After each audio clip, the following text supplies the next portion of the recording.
Yang tidak boleh nanya dalil itu udah tuh kibin-kibin udah ikut aja. Katanya umroh nggak perlu ke Mekah, ke Tarim aja, silakan aja di sana. Kiblatan tardauha hampir aja mau dirubah itu.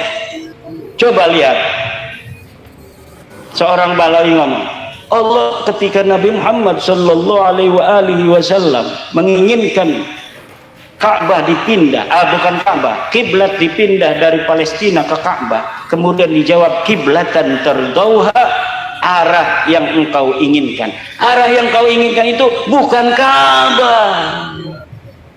Maksudnya kata kayaknya, sebenarnya mah Tarim. Tapi nggak ngomong wa ma tukhfi suduruhum akbar. Wa ma tukhfi suduruhum. Di Tarim itu ada makam para sahabat Nabi. Ada makam para sahabat Nabi. Kenapa makam-makam man syahida badran yang ada di situ sama sekali tidak diekspos? Bahkan itu seperti diumpetin di sana. Yang diagung-agungkan siapa orang yang berziarah ke penjarahan ini tidak berziarah pertama kali kepada faqih muqaddam, maka dia tidak akan diberkahi. Jadi walaupun dia katanya mau ke ayahnya, jarah ke pemakaman itu harus ke faqih muqaddam dulu. Kalau dia ke makam ayahnya dulu, tidak akan diterima doanya. Padahal di sekitar pemakaman itu ada pemakaman dari zaman dulu, pemakaman para sahabat Nabi. Tapi sama sekali mereka tidak jual. Yang dijual adalah hanya keluarga mereka sendiri. Iya, sahabat Nabi aja digituin. Coba di abad ke-5, abad ke-6, abad ke-7 Hijriah, di mana ketika itu Ali Khalifah Sam ada, di mana ketika Muhammad Shahid Mirbat ada, di mana ketika Faqih Muqaddam ada pada abad ke-7, itu di sana itu ulama banyak sekali yang ditulis dalam kitab Tabaqat Fuqaha Il-Yaman. Terverifikasi ada orang 2 syahid di Tarim, kemudian diverifikasi yang ulama-ulama besar di sana, tapi tidak ada satupun keluarga Ba'lawi yang tahunnya sama dengan tahun yang ada di dalam kitab-kitab itu yang ditulis oleh para sejarawan. Banyak sejarawan itu, ada Al-Kamil fi Tarikh, ada Al-Iklil orang Yaman Al-Hamadani, ada As-Suluk fi Tabaqatil Ulama wal Muluk. Banyak nama ulama di Tarim yang disebutkan, tapi teu aya orang-orang siji-siji aja keluarga Balawi itu yang dicatat. Bagaimana itu? Kenapa tidak dicatat? Apakah mereka itu ngumpet, mungkin punya ilmu halibunan? Bukan, karena memang mereka tidak ada di sana ketika itu. Mereka mengaku berhijrah di abad keempat, 317 Hijriah. Tapi sebenarnya mereka itu hijrah ke situ itu pada abad ke-6, 500-an Hijriah. Mereka belum menjadi siapa-siapa, kemudian otoritas di sana dengan mimpi-mimpi di abad 9 bahwa Nabi Muhammad SAW telah datang kepada seorang ulama, kemudian menitipkan Ba'lawi ini kepada seluruh orang-orang Hadramaut. Siapa yang mencintainya sama dengan mencintaiku, siapa yang tidak mencintainya sama dengan tidak mencintaiku. Lama-lama orang-orang as-sufaha itu kemudian masuk ke dalam relung hati. Kenapa? Karena tiap hari, tiap waktu terus diglorifikasi, masuk ke dalam alam bawah sadar. Ini yang akan terjadi kalau umpamanya nanti kita masyarakat Tulungagung, masyarakat Nusantara tidak mempunyai kepedulian terhadap sejarah kita. Kemuliaan orang-orang Jawa yang menurut sebagian para tokoh-tokoh itu Atlantis itu ada di kita. Yang disebut Aristoteles zaman dulu bahwa negeri yang Mawaddah, apa namanya itu, baldatun thayyibatun warabun ghafur, itu kerajaan Atlantis yang hilang itu menurut sebagian para pakar itu ada di Jawa. Wallahu a'lam, benar apa tidaknya itu memerlukan kajian khusus. Kemudian yang nyata saja yang masih ada bukti arkeologis dari Borobudur, Prambanan, di Klaten itu banyak candi-candi. Ini bisa jadi nanti ini bukan candi, ini sebenarnya adalah tempat khalwatnya Syekh Al-Habib Faqih Muqaddam. Bisa begitu. Buktinya di Gunung Kawi sekarang ada makam Utsman bin Yahya. Di atas situs Mojokerto ada makam Habib. Ini nanti mau dikatakan bahwa sebenarnya Habib ini ada sejak Gajah Mada.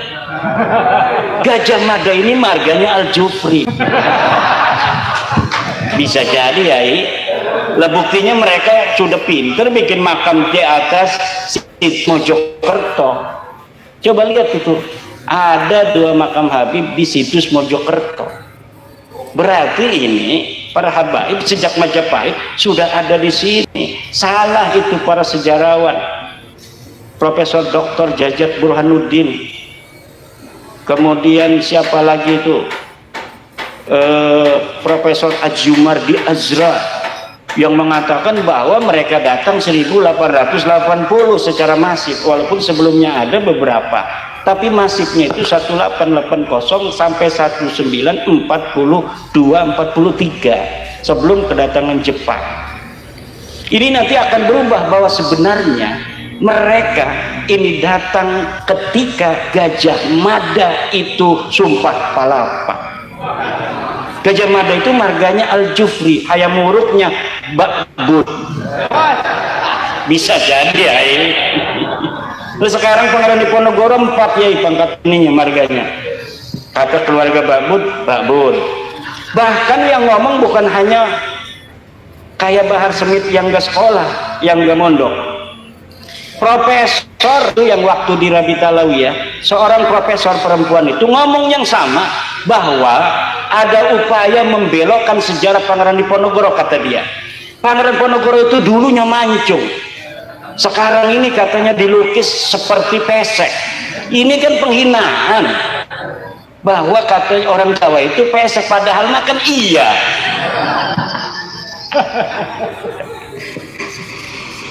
Lah kita, kata saya, ini berarti ini bukan orang-orang bodohnya. Sekelas profesor ngomong sama.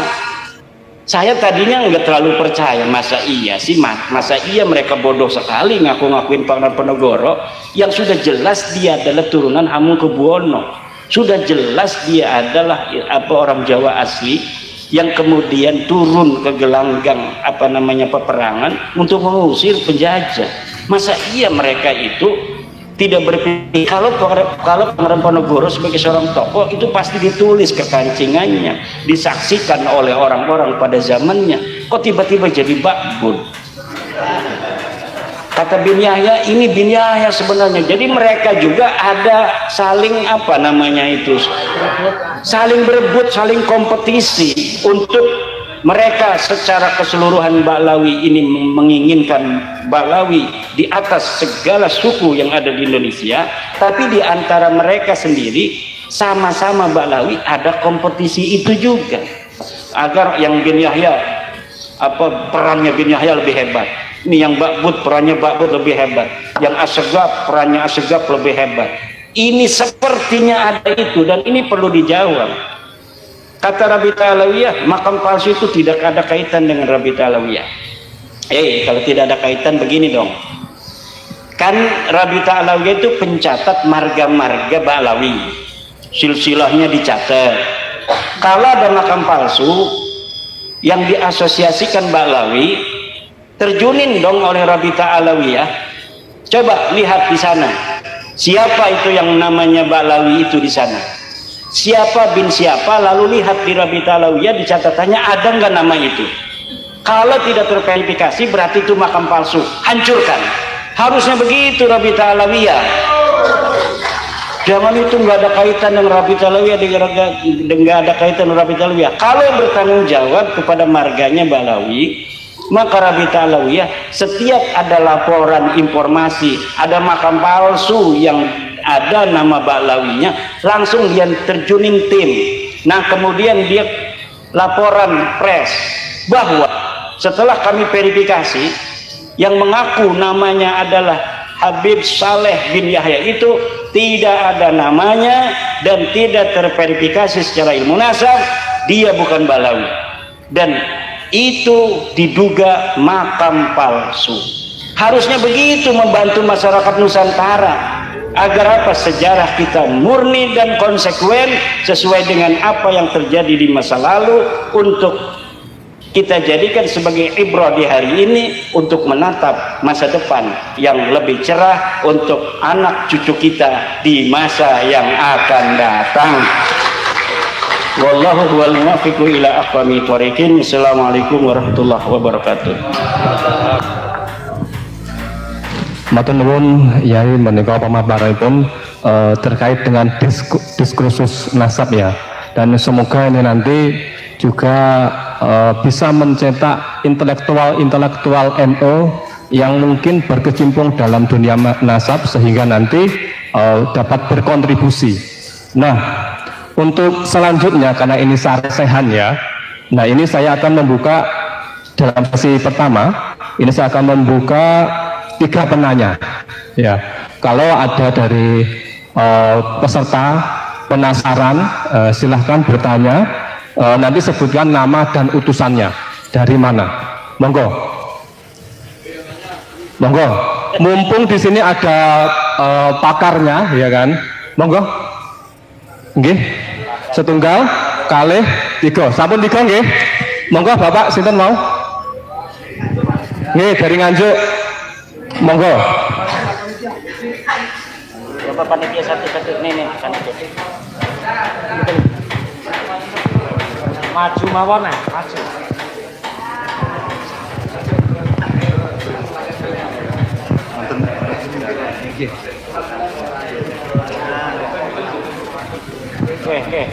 Assalamualaikum warahmatullahi wabarakatuh.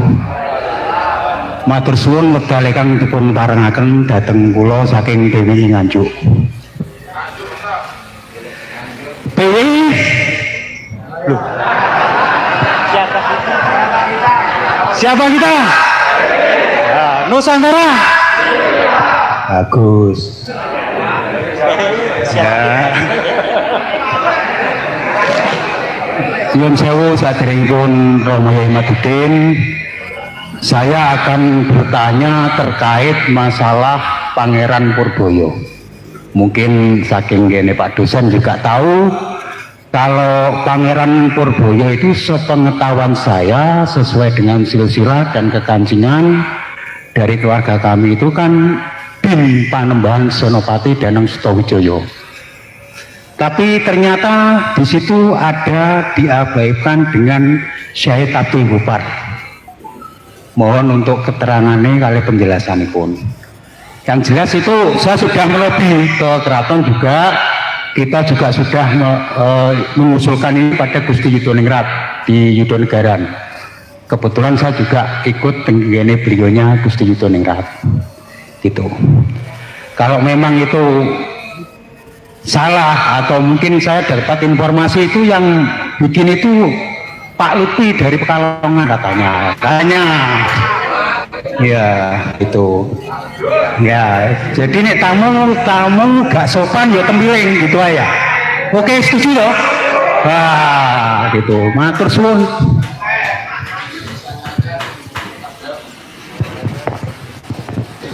Oke, mangga pertanyaannya adalah singkat, jelas. Nggih, mboten usah kemana-mana. Menika langsung dipun jawab nopo? Langsung dijawab?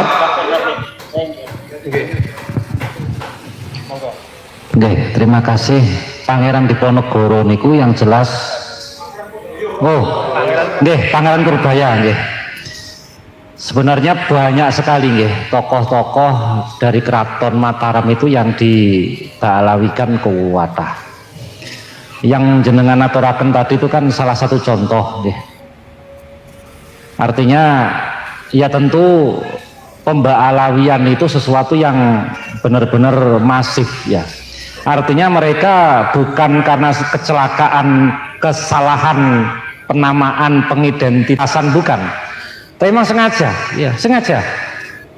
Iya, jadi waduh, sampai kadang kalau kita data siapa yang dibalikan tuh ngeri ya, ngeri, bener-bener ngeri. Artinya yang nyata-nyata real itu Zuriyah Mataram misalkan, real dan jelas buktinya.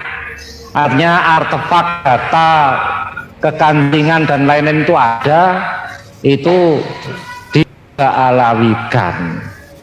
Dan ini makanya bagian dari perjuangan kita adalah meluruskan hal-hal seperti ini. Dan memang iya, memang di antara sebagian dari warga NU memang ewuh pekewuh ya. Jangankan kok meluruskan, berbicara secara bengok titik menawi rawani ya. Iya. Sehingga sampai bertahun-tahun pemba'alawian ini berjalan. Nggih, namung ngoten mawon komentar jawaban saking kula nggih. Nggih, saking Romo Yai wonten. Monggo. Nggih, menawi mboten wonten menika wau nggih napa niku jawaban saking Yai Fuadi nggih. Kegayutan kalian Pangeran Purbaya nggih. Menika yang dimakamkan di Wot Galih nggih salah nggih. Nggih, di Wot apa? Masjid Patok Negoro Wot Galih. Nggih, belakangnya Adi Sucipto. Masuk daerah ya Masjid Sultani. Itu berarti daerah Merbah ya. Daerah Merbah Sleman. Saya juga sering ziarah ke sana. Dengan Pak Yasir Arafat biasanya. Selanjutnya monggo. Mau sinten? Nggih, monggo.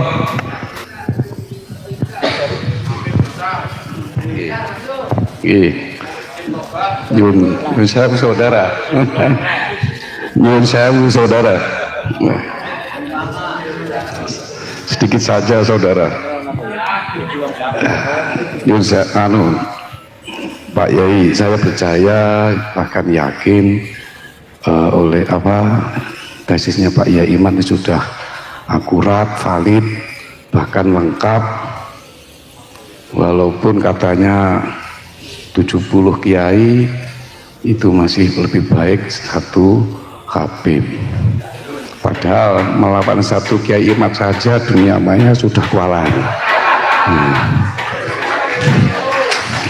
Saya itu heran, Pak Dul Kabib, Mbah Ngalawi ini makhluk apa ya?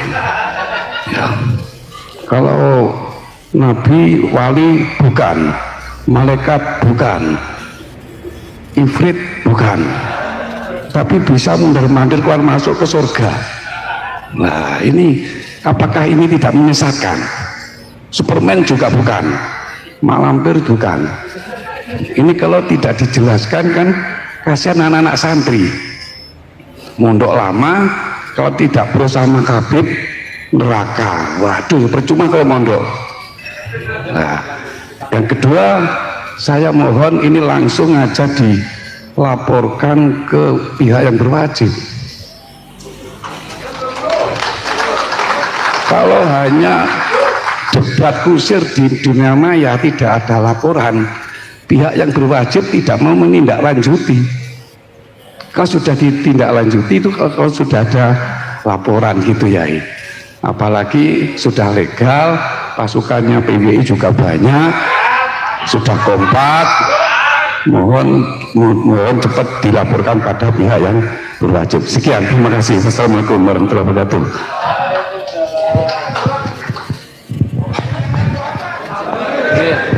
Monggo Yai mau terkait dengan siapa itu Ba'alawi gitu ya. Monggo Yai. Siapa Ba'alawi ya orang orang yang terverifikasi sebagai orang mulai abad ke-9 Hijriah. Itu sudah banyak kitabnya itu. Mulai abad 9 mereka menulis kitab, bukan hanya menulis kitab tentang tasawuf, yang ajaran-ajaran mereka yang seperti sekarang ini, yang sering dibicarakan oleh penceramah-penceramah mereka, itu sudah ada di abad 9 dalam kitab Al-Burqa Al-Musyiqa tentang mimpi-mimpi, doktrin-doktrin untuk mengambil otoritas Hadramaut. Itu juga dengan apa yang mereka lakukan hari ini. Kemudian di abad 9 juga mereka membangun makam-makam yang diatribusikan sebagai leluhurnya itu, yang orangnya nggak ada itu. Bikin makamnya Ahmad bin Isa, bikin makamnya Ubaid, bikin makamnya Alwi, bikin makamnya Muhammad, bikin makamnya Alwi II, bikin makamnya Ali Qasam, bikin makamnya Sohib Mirbat, 9 semua. Tidak ada itu di Mirbat, misalnya 653 Hijriah itu orang dimakamkan ada di Difar, di Mirbat. Itu tidak ada di dalam kitab. Kitab yang menjelaskan tentang orang-orang yang ada di Difar itu sudah ada. Al-Kamil fit Tarikh, Ibnu Athir sudah mencatat. Imam Al-Qala'i yang hidup semasa dengan Sohib Mirbat. Tapi Sohib Mirbat itu yang katanya guru dari Imam Qala'i tidak disebutkan, tetapi Imam Al-Qala'i disebutkan. Di dalam Al-Kamil fit Tarikh disebutkan, di dalam kitab As-Suluk fi Tabaqatil Ulama wal Muluk disebutkan. Dia sebagai pembawa madzhab Syafi'i di Mirbat itu Imam Qala'i itu disebutkan. Dan tidak disebutkan dia punya guru namanya Muhammad Sohib Mirbat. Jadi apa-apa yang sudah tulis dalam mereka, dalam kitab-kitab mereka, maksudnya itu tidak terverifikasi di dalam kitab-kitab sejarah yang ada di masa tokoh-tokoh yang mereka tulis sekarang ini. Faqih Muqaddam sebagai wali besar itu tidak ada. Faqih Muqaddam itu 650 meninggal. Itu kitab yang ada di dalam negara Yaman, Hadramaut khususnya, itu banyak disebutkan tokoh-tokoh di situ, ulama, nggak ada yang bernama Faqih Muqaddam itu. Kalau Syekh Abdul Qadir Jailani, makanya kenapa dari dulu orang Jawa itu ajaran-ajaran thariqah Syekh Abdul Qadir Jailani begitu dapat diterima dan mengakar, karena memang sosoknya jelas. Beliau wafat itu sama dengan beda 5 tahun dengan Muhammad Sohib Mirbat. 661 beliau wafat. 61 itu wafat beliau. Itu kitab yang sama yang dicatat oleh orang dengan orang yang hidup bareng dengan Abdul Qadir Jailani, itu sudah ada. Ibnul Jauzi dalam kitab Al-Muntazam sudah mencatat Syekh Abdul Qadir Jailani ulama besar ada di Baghdad. Walaupun Ibnul Jauzi wafat sampai tahun 690-an, tapi dia bersama Syekh Abdul Qadir Jailani puluhan tahun, karena Syekh Abdul Qadir Jailani umurnya sampai 90 tahun lebih.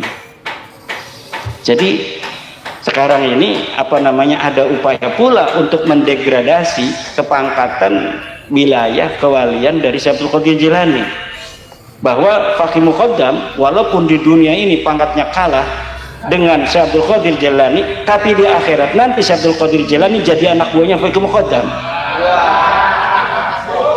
Nah ini yang mereka katakan, coba masih lihat itu di video-video, masih bisa untuk kita lihat.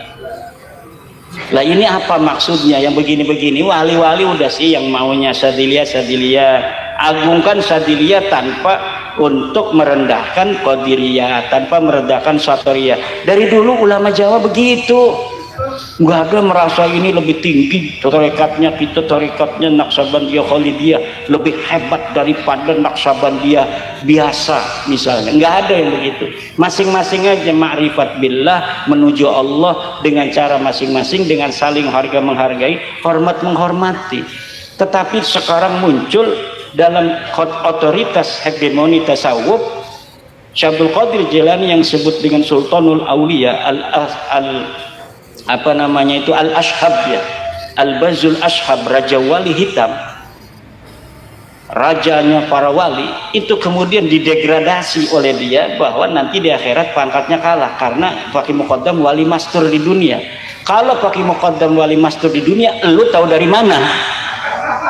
Lah wali mastur itu nanti sampai akhirat, bos. Ini wali mastur nih. Nih wali mastur itu bukan orang bisa hari ini mengatakan dia wali mastur. Kalau ada orang mengatakan dia wali mastur, berarti dia tidak mastur.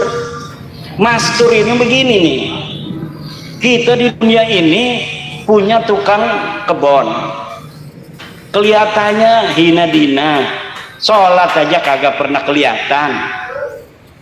Jangan betul kamu itu orangnya berarti. Pas nanti kita sama-sama ada di akhirat, ternyata dia begitu dimuliakan oleh Allah. Itu namanya wali mastur.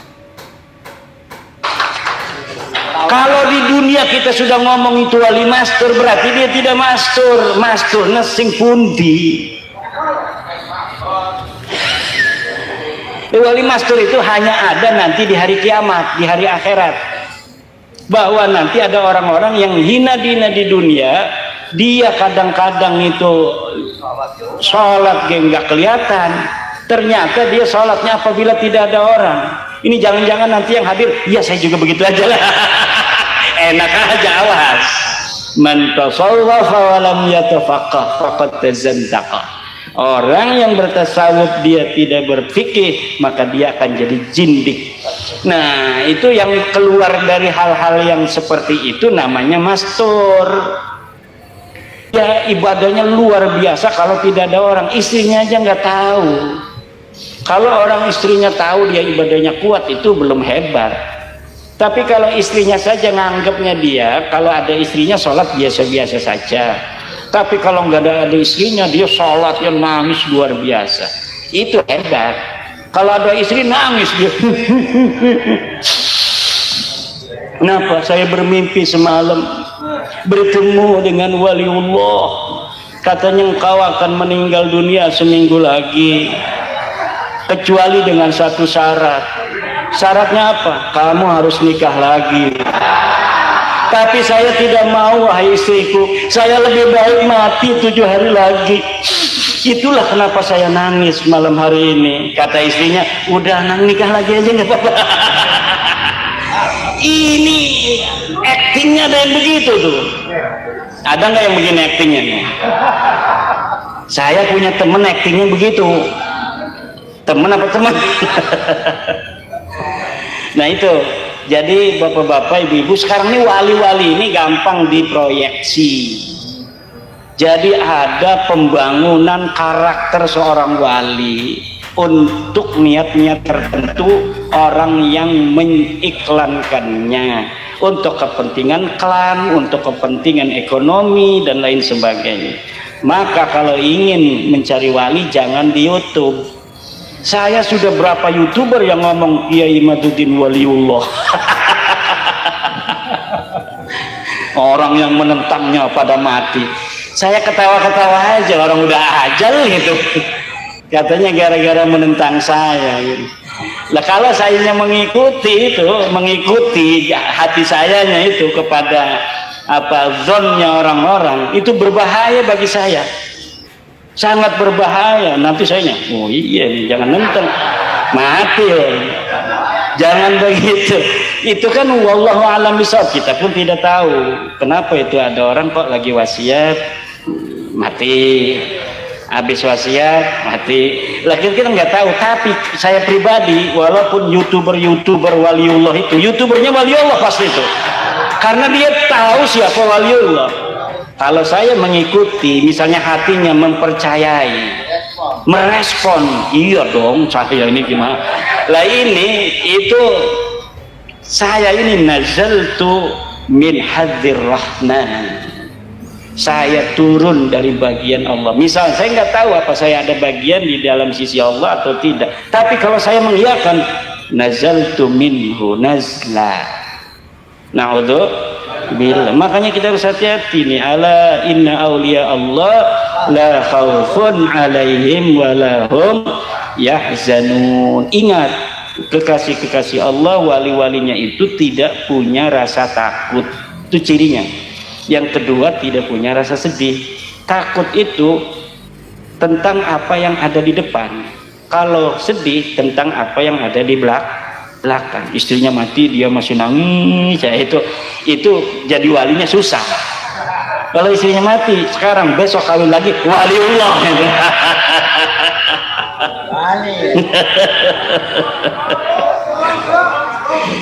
Ini Abah Yai udah tua juga begini-begini. Nah, kalau misalnya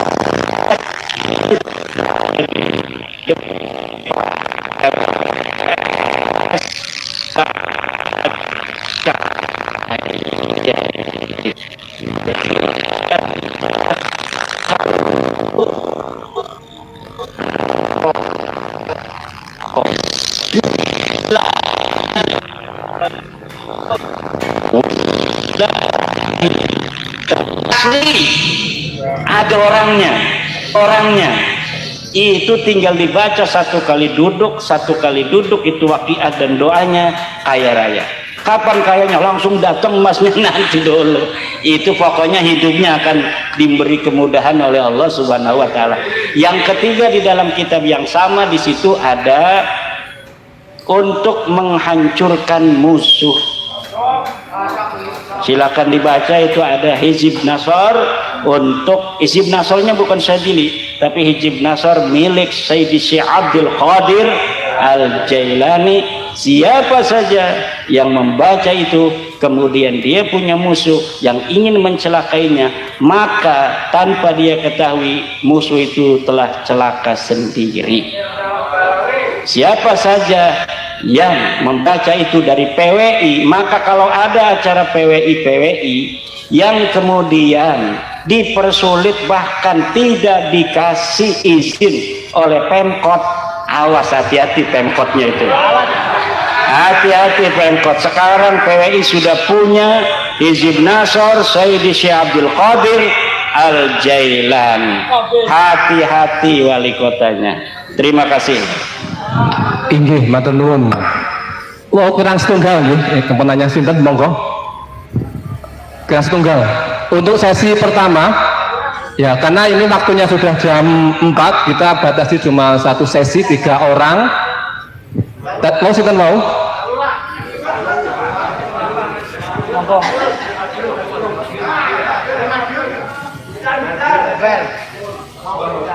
Monggo. Monggo.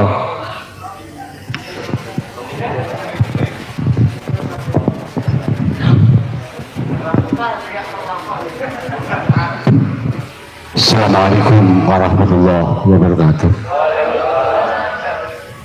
Mukadimah dereng kang ajeng, ngapunten mriki perwakilan dari PWI Madiun yang saat ini lagi perang. Nembe dilaporkan tentang Polres Madiun. Karena ada satu desa, ada makom dibuat tahun 2003. Kemarin kita juga pelaku sejarah juga yang melaksanakan eksekusi itu kita datangi, sebelumnya sudah ada pemberitahuan sama kepala desanya, sudah ada tembusan, dan kepala desa juga tidak tahu makam itu makamnya siapa, tahu hanya yang penting dibangun itu berdasarkan mimpi. Nah, kemarin kita sudah komunikasi tatap muka kepada pemilik tanah Bawagio bahwa itu yang membangun Pak Lubi, itu aja. Dari Kalimantan. Dan makomnya itu sudah melenceng dari sejarah. Makomnya itu panjangnya 7 meter, menghadap ke barat. Kemarin itu ada tulisan, kemarin ianya kita hanya menurunkan apa nama itu namanya Syekh Maulana. Setelah dibuka maulinya ada 3 makom. Itu nama di misalnya ada Habib Al-Idrus sama Habib Abu Bakar, kan itu dibangun tahun 2003. Katanya itu orang Kalimantan datang ke desa Mudak itu katanya ada saudaranya beberapa tahun tidak pulang kan. Tapi menurut mimpi rongsennya katanya di kaki Gunung Wilis kan itu. Akhirnya dibangunlah di situ kan itu. Ini yang pertama.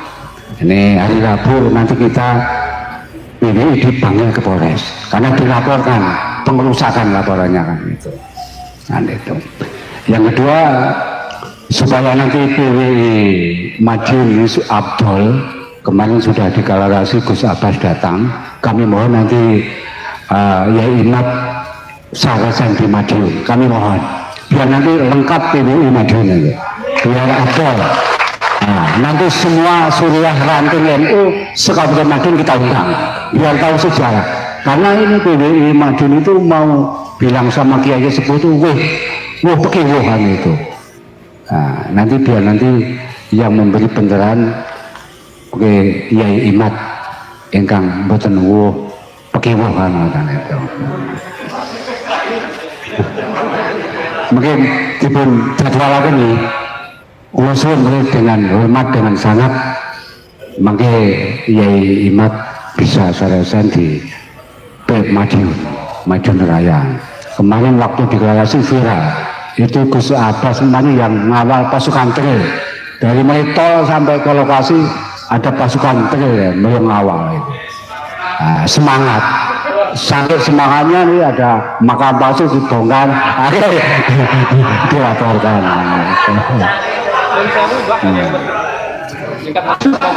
Coba kita juga prihatin saat ini karena di sini nanti kalau memang makam-makamnya sudah betul-betul terjadi nanti dibikin kitab, makin nanti Habib nanti bikin kitab, oh makam sini nanti di share di Yaman sana nanti seolah-olah bangsa Indonesia itu yang memerdekakan Habib itu. Deteksi kita PWI Madiun seperti itu, makanya dari itu kami mohon semangat doanya, mudah-mudahan perjuangan PWI Madiun itu betul-betul nanti bisa membantu negara untuk menyiapkan bangsa Indonesia. Ini kami satu bis ini pada hari ini saya pakai kaos PWI karena saya pakai baju ini tergantung waktu dan dibutuhkan. Saya juga anggota Banser, saya juga kepala desa dari mulai 2009, 3 periode ini. Saya juga anggota kepolisian. Saya 83 sudah jadi anggota polisi.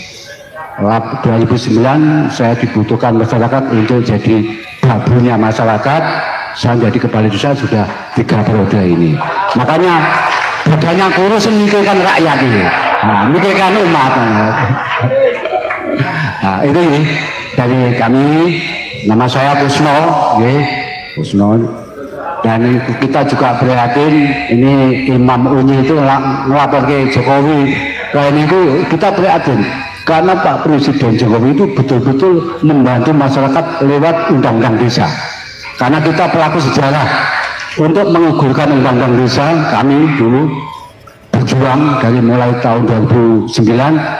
Akhirnya disahkan 2014 dengan adanya dana desa itu bisa untuk membiayai guru-guru TPA karena di dalam anggaran dana desa itu juga untuk kepentingan pembinaan untuk guru-guru TPA PAUD itu juga dari dana desa.